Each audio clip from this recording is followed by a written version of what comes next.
Live from Wilberforce, Ohio, it's After the Orville, with your host, David Whitney, with the not ready for prime timeline players, Clancy Harcourt Carmel. And now, After the Orville. Well, it's a pleasure to be with you tonight as we discuss episode number 5 of the Orville. Clancy Harcourt Carmel at your service. Well, I'm sure old CBS is probably crapping a big Latinum gold brick right now after seeing this 5th episode. It seems to me that Mr. McFarlane has watched every episode of Star Trek that ever was. He knows every trick in the book. That saucy little sucker. Now, there was lots of hype and excitement about the fact that Charlize Theron was going to be on this episode. Now, I watched the episode and I got to tell you, Charlize crapped a brick on the bridge. She could have done a lot better. It wasn't bad. It wasn't bad at all. But she was overshadowed terribly by Mr. Potato Head, Isaac, and his getting blown apart in engineering. That was a hoot. He sticks his little fingers in the thing and then kaboy! He gets blown halfway across the engineering deck. It was a hoot. Now, let's get back to Charlize. One thing I did like about Charlize was the uniform that they chose her to wear when she was first saved from the impact of the meteorite crashing into the sun type of thing. It looked a lot like a Starfleet uniform. A little bit of TNG, if you know what I mean. Oh, it was fine. A fine costume at that. Now, let's get back to CBS. I understand that Mr. McFarlane approached CBS about doing the Star Trek show, and they said, "Take off, you hoser! Take off, you loser! We ain't gonna let you do it! We're in charge!" And so they kicked his butt out of the office.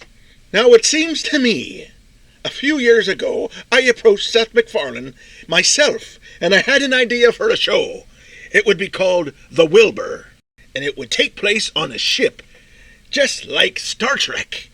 He obviously stole my idea, and now he's getting rich. That no good, yellow-livered, sissy of a... All right, let's get back to Junior Mintz. Junior Mintz episode of The Seinfeld Show. It was hysterical. If you didn't see the episode of Seinfeld, in the episode Junior Mintz, there's surgery being performed.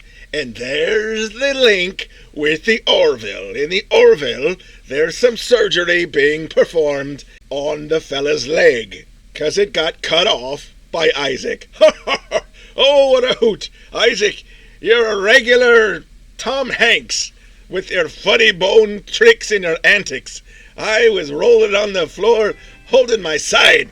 Now, one of the treasures we got to see on board the Orville this time around is the engineering deck in all its blazing glory, all of its quantum leap crap that's going on in engineering. We got to see the blinky lights and the blue panels, and we got to see the chief engineer wearing a red uniform as a chief engineer should. Thank you, Seth MacFarlane. No thanks, Star Trek, CBS, or Discovery.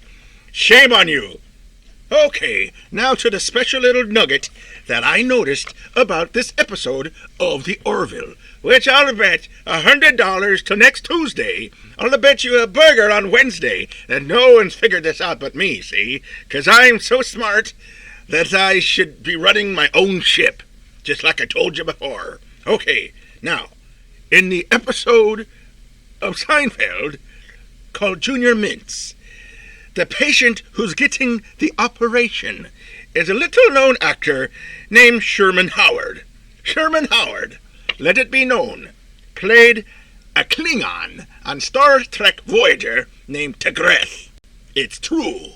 Sherman Howard. And there's your tie-in to Star Trek yet again from the Orville. Now, it's come to my attention that so far we've seen several sub-actors on the Orville that have been on Star Trek episodes that I'll bet you $1 that they will never place one of the main characters on that ship. CBS ain't gonna allow it. They ain't gonna do it. 'Cause they're yellow-livered, yellow bellies, that's why. the yellow-livered yellow-bellies, and they're not going to allow Seth McFarlane, who's kicking their collective asses all over the Alpha Quadrant, to allow someone like, Garrett Wang or Jerry Ryan on the Orville. Wouldn't that be a hoot? Oh, I'd love to see that. Okay, back to the Orville, episode 5. Now, at a certain point in the show, they get to another galaxy or somewhere. They go through time and they find this huge thing, and there's an alien on the screen, and the alien looks like a multi-legged spider thing with glowing tips and a flat head, and it seemed to me it was yet another reference to TNG with that funny-looking octopus giant thing they had in that first terrible, rotten, crappy episode of Star Trek The Next Generation. It looked absolutely ridiculous. Okay, this one looked fantastic. The special effects on episode 5 were so good, I had a conniption right there on me couch.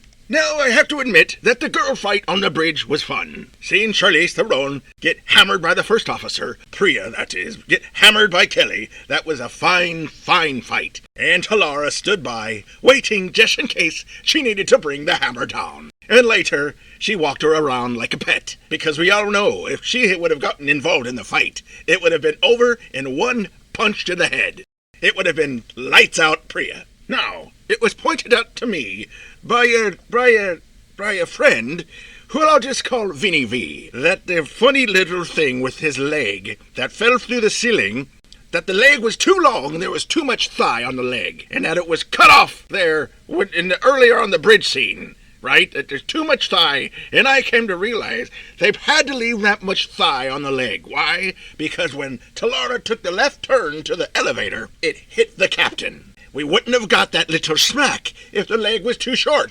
You had to have a bit more thigh. And I thought that leg looked absolutely disgustingly real. And with the hair all over it. Ugh, hairy legs. I don't like them on men or women. Now, the special effects on the show were dazzling to be sure. Especially when the dark metal bubbles appeared. And there's bubbles all over the ship. It reminded me of Bikini Bottom. And the time tunnel, when they went to the new place, was the prettiest time warp time tunnel I've ever seen a flying spaceship on any show do. It was above par. Par, that is. And that concludes this episode of After the Orville. Now, be sure to subscribe. And next week, you'll get your regular host back. Me, I've got to see an Orion slave girl about a dog.